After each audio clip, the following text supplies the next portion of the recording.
하나님 말씀은 요한복음 8장 31절로 36절까지에 있는 말씀입니다.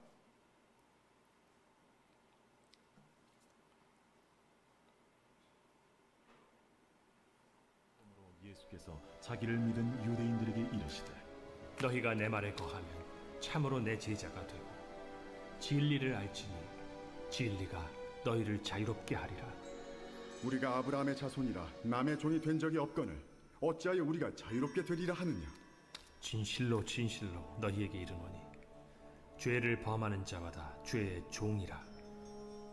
종은 영원히 집에 거하지 못하되 아들은 영원히 거하나니 그러므로 아들이 너희를 자유롭게 하면 너희가 참으로 자유로우리라.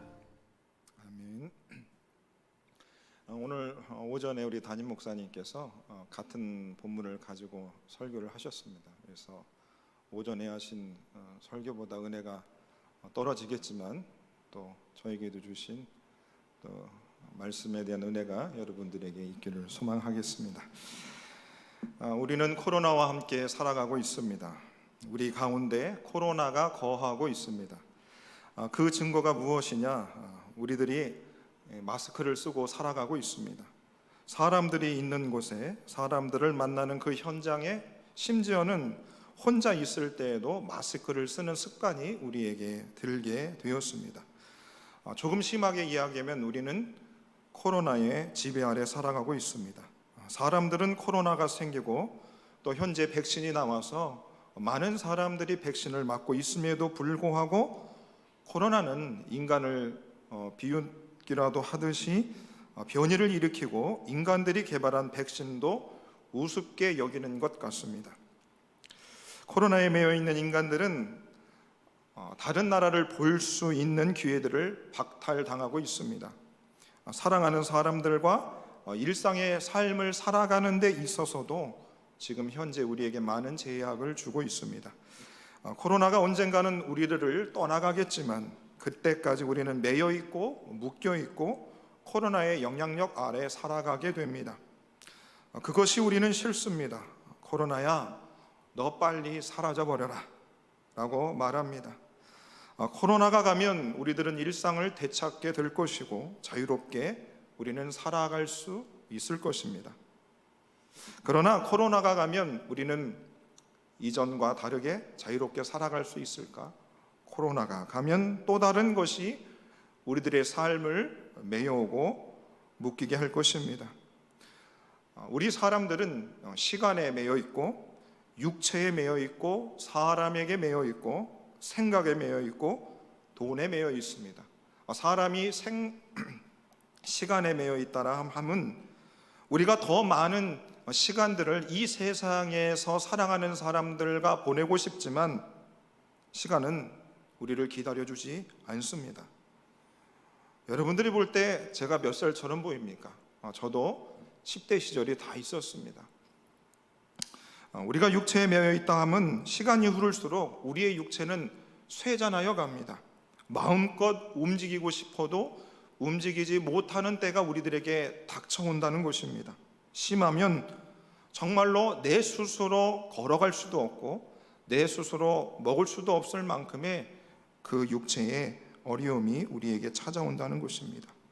사람에게 매여 있다라고 하면 우리가 평생 부모로서 또 자식으로 또 가족과 회사 동료, 친구 여러 사람들과 좋은 관계를 맺기도 하지만 사람으로 인하여 이리 처이고 저리 치이고 어찌할 수 없는 상황들에 꽉 묶여 살게 되기도 한다는 것입니다. 며칠 전에 25살의 어떤 자매가 남자친구에게 구타를 당하여 사망한 사건이 있었습니다. 왜 그런 일들이 일어날까를 생각해 보면 그 젊은 그 자매가 그 남자친구에게 묶여있고 매여있던 것이지요. 또 우리가 생각에 매여 있다라 하면 나의 생각이 남을 이해할 수 없고 인생과 세상에 대한 편협함을 가지고 있음으로 인하여 우리가 단절된 삶을 살기도 한다는 거예요. 그래서 내 생각에 사로잡힌 사람들이 아무리 나와 다른 생각을 가지고 있는 사람과 수많은 시간들을 이야기해도 내 생각에 사로잡혀 있으면 절대로 그 사람과 대화할 수 없는 것입니다. 그리고 돈에 매여 있다라고 하면 사람들이 자신만의 그 삶을 만끽하며 누리고 싶지만 그 돈을 벌기 위해서 인생의 대부분의 시간들을 묶여 있는 상태로 살아가게 된다는 의미인 것입니다. 그러면서 우리가 이 모든 묶여 있는 것들을 통하여 깨닫게 되는 것은 우리 인간은 정말로 많은 것에 묶여 있구나, 매여 있을 수밖에 없는 존재인구나 라고 인정하게 된다는 것입니다. 짧게 이야기되면 우리는 구속되어 있습니다. 잡을구 묶을 속, 우리는 잡혀있고 묶여있는 구속된 존재입니다. 잡혀있고 묶여있고 매여있는 이런 구속된 상태를 좋아하는 사람은 아무도 없습니다. 이런 구속된 상황을 극복하기 위해서 서로가 구속된 존재이니까 서로를 이해하고 관용하고 양보하고 살아가면 참 좋으련만 그것이 말처럼 쉽게 이루어지지 않습니다. 그 반대로 이제 사람은 사람을 구속하기에 이르게 됐다는 것입니다. 여러분, 가장 대표적인 것이 무엇일까? 그것은 정말로 나쁜 것인데 노예제도입니다. 노예는 사람이 아니라 물건이었습니다. 제가 군에 있을 때 우스갯소리로 저희 간부가 이런 이야기를 했습니다. 야, 이놈들아, 너희들이 죽으면 죽는 것보다 총 한 자루를 잃어버리는 게 더 귀하다고 이야기를 했습니다. 그때 당시에 제가 듣기로 총 한 자루가 50몇만 원이었고 저희 병사가 죽으면 그거보다 작은 금액이 보상으로 나온다고 이야기를 했습니다. 자, 그럼 이 노예라고 하는 다른 이름은 종인 것이지요. 그래서 여러분, 노예제도가 없어지기까지 정말로 오랜 시간이 걸렸습니다. 정말로 많은 시간들이 걸렸습니다. 왜냐하면 구속된 존재인 인간은 묶여있고 매여 있어서 그 노예제도를 폐지하기까지 정말로 많은 시간들이 걸렸고, 노예를 부리는 그 사람들은 노예가 자기 삶에 너무 큰 도움이 되니 노예제도 폐지를 반대하였습니다. 그거보다는 조금 더 낮은 단계이지만 지금도 신분제도가 있는 나라들이 있습니다. 우리나라 역시 불과 1세기 전만 해도 신분제도가 있었습니다. 양반이 있었고 쌍놈이 있었습니다. 그래서 저 어린 시절에 저희 할머니가 양반, 쌍놈, 그리고 그때 당시에도 머리에 상투를 투시고 내가 양반 집안의 사람이라고 자랑하며 살아가셨던 할아버지를 제 어린 시절에 본 적이 있습니다. 우리나라는 공식적으로 노예제도가 없지만 몇 해 전에 고위공무원이 사석에서 개, 돼지 발언으로 아주 큰 어려움을 겪은 경우가 있습니다. 무슨 얘기예요? 표면적으로 우리에게는 신분에 대한 전혀 차별이 없지만 실질적으로 보이지 않게 사람에 대한 신분제도가 여전히 존재하고 있다는 것을 보여주고 있습니다. 그러면 그 구속된 존재, 그것으로부터 벗어나기 위해서 사람들은 엄청난 노력들을 하였습니다. 바로 자유를 얻기 위한 노력들을 해왔다 이거지요. 그래서 그 대표적인 것이 1789년 프랑스 혁명으로부터 시작이 되었습니다. 자유를 향한 사람들의 열망이 공식적으로 표출된 것이라 할 수 있습니다. 프랑스 혁명의 정신은 자유, 평등, 박애로서 신분제도를 철폐하고 모든 사람이 동등한 권리를 누릴 수 있게 하는 시발점이 되었습니다. 그리고 그것을 시작으로 해서 각 나라들은 저마다의 혁명과 제도와 법, 제정을 통해서 자유를 향한 한 발자국씩 그 발걸음들을 옮기기 시작하였습니다. 그래서 지금은 거의 모든 세계 모든 나라에서 외형적으로 신분의 차별이나 노예 같은 제도는 사라졌지만 아직도 보이지 않는 그런 제도들이 남아 있습니다. 우리의 동포 북한, 그리고 미군이 철수함에 따라 탈레반 정부가 나라를 정복한 아프가니스탄, 그리고 우리가 전반기 때 오랜 시간 동안 금요 성령 집회 때마다 기도하였던 미얀마, 그들은 아직도 구속된 존재로 묶여 있고 잡혀 있으며 살아가는 백성들이 너무나 많다라고 하는 것입니다. 그러면 우리는 왜 이렇게 사람들이 매여 있고 묶여 있는가라는 거에 대해서 많은 사람들이 논의를 하고 회의를 하고 결과들을 얻었지만 그 근본적인 원인이 여러분 어디에 있다고 생각하십니까? 구속된 존재인 사람들은 구속된 것이 너무나 싫고 자유를 향한 그 염원이 큼에도 불구하고 왜 구속된 상태로 존재로 여전히 살아가는 것을 우리는 계속해서 질문하지 않을 수 없는 것입니다. 성경은 히브리서 2장 15절에서 이렇게 말씀하고 있습니다. 또 죽기를 무서워함으로 한평생 매여 종노릇하는 모든 자들을 놓아주려 하심이니. 히브리서 이 말씀에서는 한평생 매여 종노릇하며 사는 모든 자들을 놓아준다라는 구절을 통해서 성경 속에서 어떤 한 사람이 한평생 종노릇하는 모든 사람들을 놓아주는 시도들을 하였구나라고 하는 단서를 지금 이 구절이 우리들에게 보여주고 있습니다. 히브리서 말씀은 우리 모든 사람들이 한평생 매여 있다고 합니다. 종노릇하며 산다는 겁니다. 노예로 살아간다는 것입니다. 자, 그런데 우리가 종으로 노예로 살아가는 그것의 힌트가 바로 그 앞에 나오는 죽기를 무서워함으로라고 하는 그 단어가 우리에게 힌트를 줍니다. 사람은 죽음을 무서워한다는 겁니다.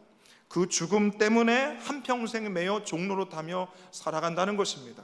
여러분, 죽음을 싫어하는 이유들은 다 많이 있습니다. 그러나 성경이 말하는 우리 이 죽음의 원인은 죄를 지은 대가라고 하는 것입니다. 왜 사람이 죽음을 무서워하는가? 성경은 죄 때문에 그렇다는 거죠. 죄의 형벌이기 때문에 그렇다는 겁니다. 그래서 죄가 들어옴으로 모든 사람이 종노릇하게 됐고 우리는 묶여있고 잡혀있는 사람들이 되었다라고 하는 겁니다. 우리들이 매여있고 묶여있는 그 모든 근본 원인이 죄 때문에 그렇다는 겁니다. 로마서 6장 17절에 너희가 본래 죄의 종이었다라고 말씀하고 있고, 오늘 본문에서도 34절에서 예수께서 대답하시되 죄를 범하는 자마다 죄의 종이다라고 말씀하고 있습니다. 여러분, 지금도 많은 사람들이 자유를 향하는 열망을 가지고 있음에도 불구하고 여전히 묶여있고 매여있고 잡혀있으며 살아가는 우리의 모든 근본 원인이 성경은 죄 때문이라 말하고 있습니다. 그래서 여러분, 우리가 가만히 앉아서 나를 들여다보고 남을 들여다보고 세상을 들여다보면 다 죄로 충만하고 가득한 것을 보게 될 것입니다. 죄를 지으려고 계획하고 실행하고 그 죄의 결과로 사망이 가득한 것을 우리가 지금도 보고 있습니다. 여러분, 그 광경을 목격하고 싶으시면 매일 저녁 뉴스를 보십시오.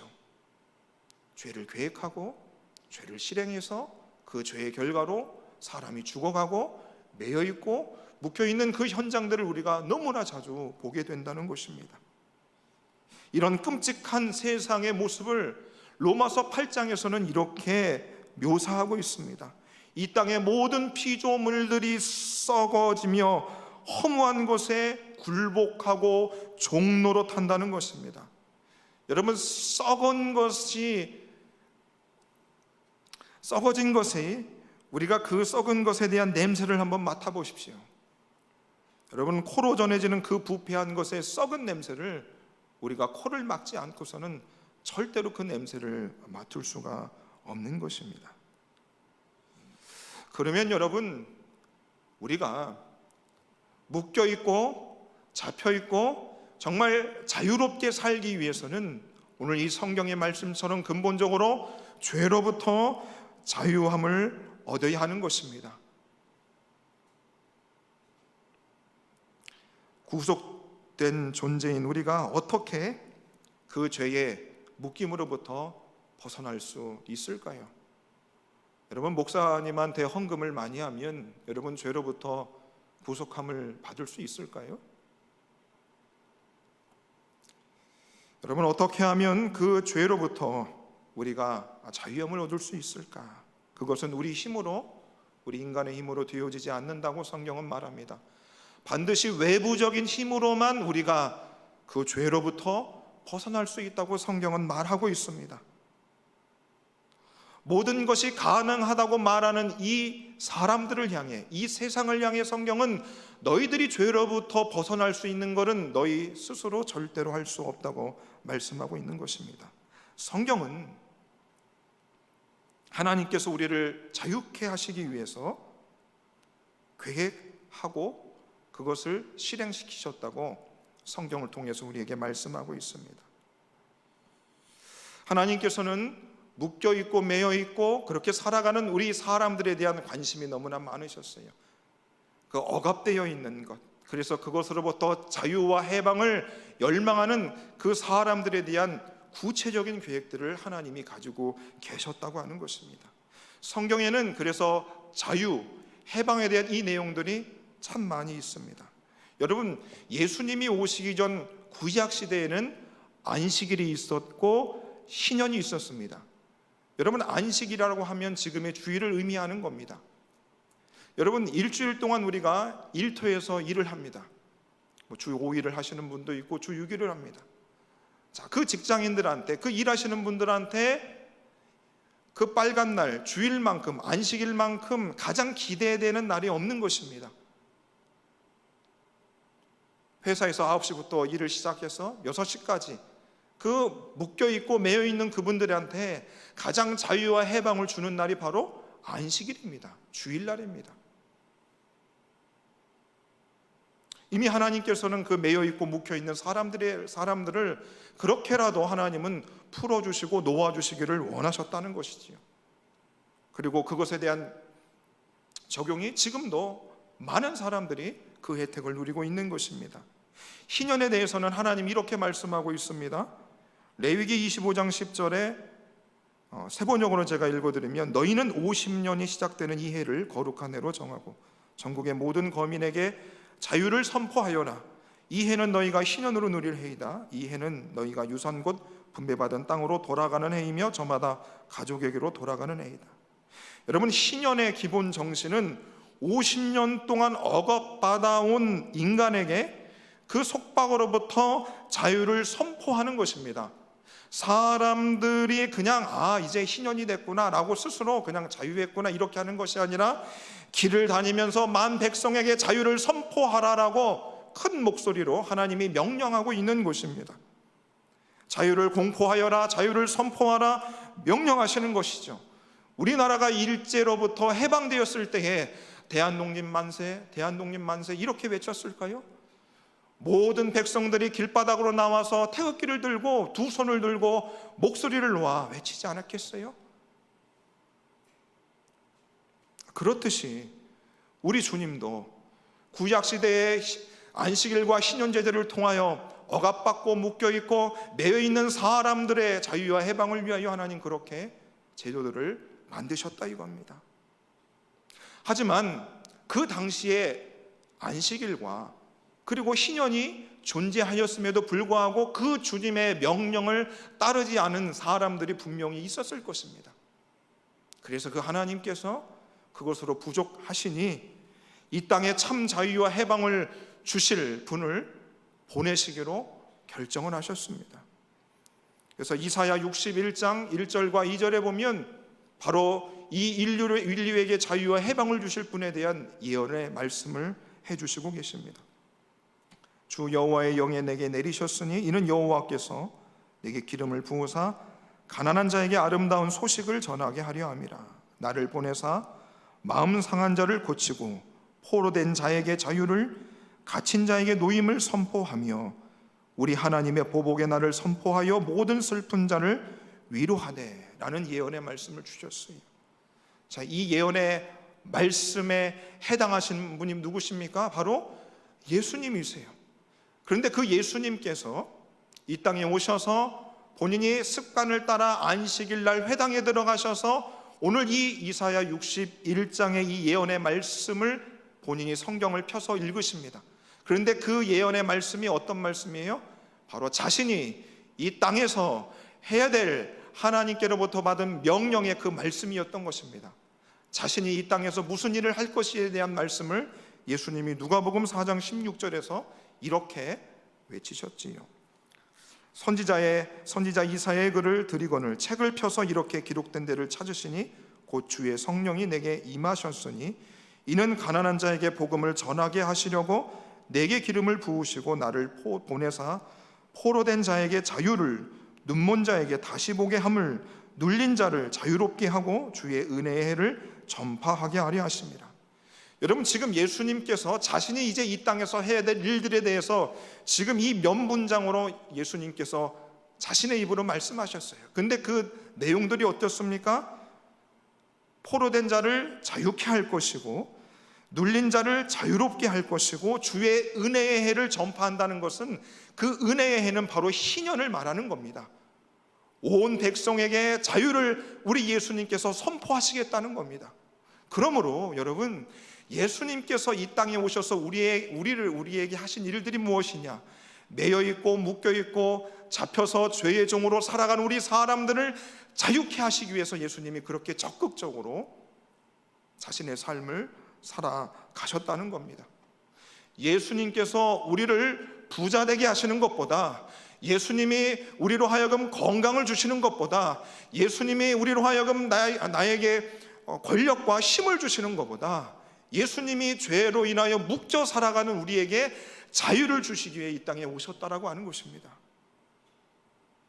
그러면 여러분, 저와 여러분들이 예수님을 믿고 있습니다. 그러면 우리가 시간에 매여 있고 돈에 매여 있고 사람에 매여 있고 생각에 매여 있고 여러 가지에 매여 있음에도 불구하고 예수님 때문에 죄로부터 해방을 받아서 여러분, 그런 것들로부터 여러분 얼마나 자유와 해방을 누리고 계시냐 이겁니까? 아직도 그것에 매여 있다라고 하면 예수님이 우리를 위하여 하신 그 일들, 예수님이 우리에게 하고자 했던 그 일들을 우리가 잘 모르는 것이지요. 예수님의 마음을 아프게 하는 것이고 하나님의 마음을 아프게 하는 것 아니겠습니까? 예수님께서 하신 이 자유와 해방의 일들은 여러분 아주 일부분, 단 한 부분에만 적용할 수 있는 것이 아닌 것이지요. 전인격적으로 온 인류를 향한 자유와 해방을 주시기 위해서 이 땅에 오신 것임을 우리가 기억해야 한다는 것입니다.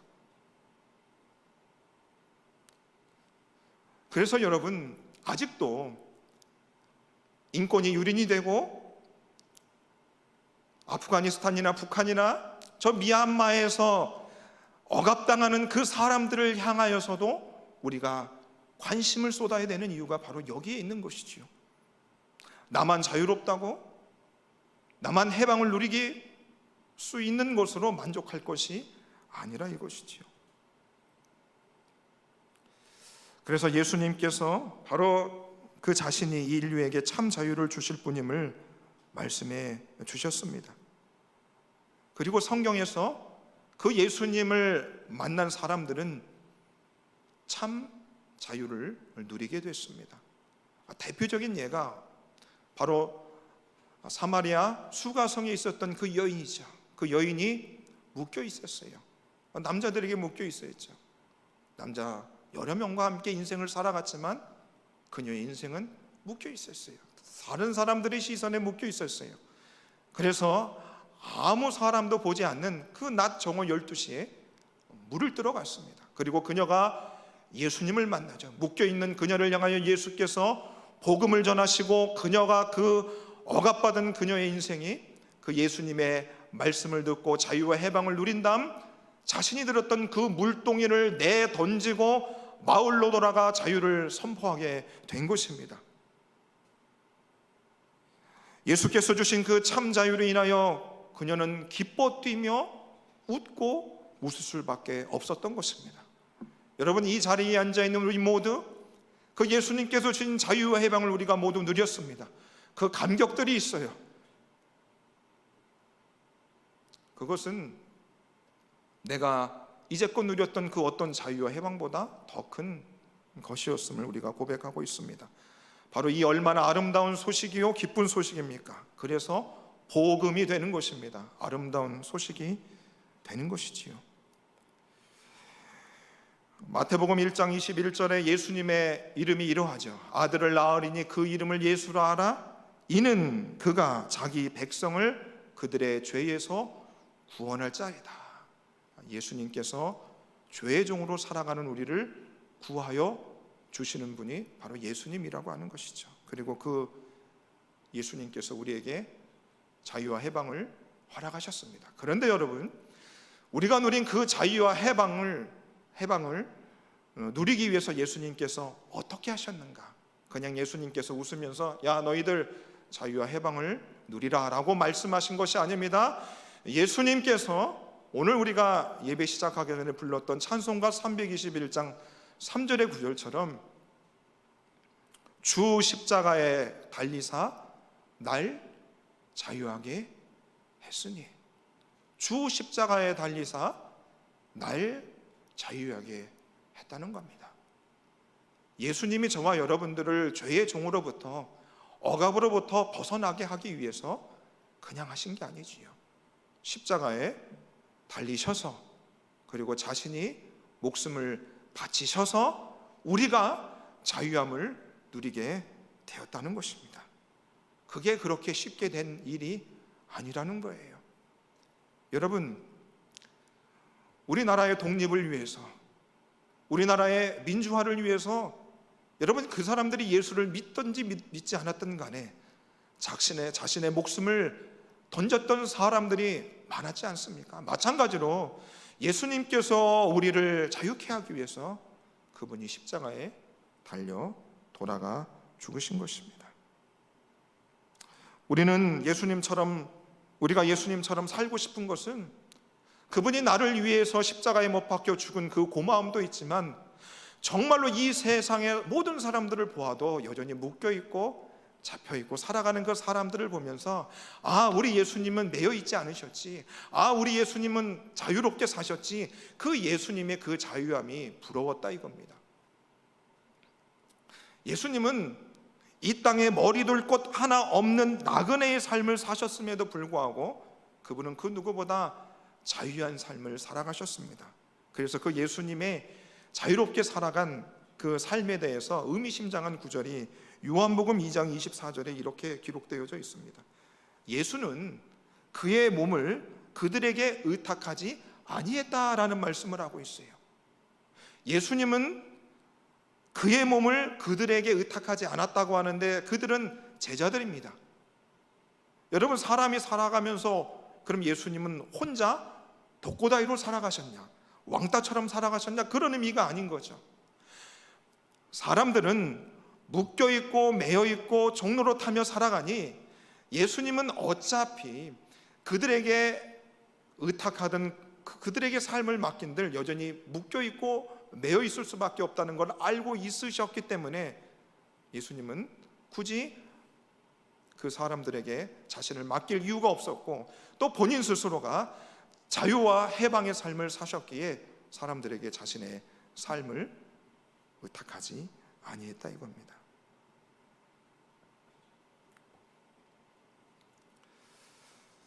사람들은 그럽니다. 예수 믿지 않는 사람들은 돈으로부터의 자유, 경제적인 자유만 얻으면 모든 묶인 것으로부터 저들이 자유와 해방의 삶을 살 줄로 알고 있습니다. 그런데 착각이죠. 사람은 돈에 매여 있어요. 근데 돈으로부터 자유한 사람이 다른 거에 매여 있지 않을까요? 시간에 매여 있고 육체에 매여 있습니다. 아무리 돈이 많은 사람도 결국에 죽지 않습니까? 아무리 돈이 많은 사람도 시간은 흘러갑니다. 어찌할 방법이 없는 것이지요. 그래서 우리 예수님께서는 우리 예수 믿는 자에게 온 인류에게 자유와 해방을 주시고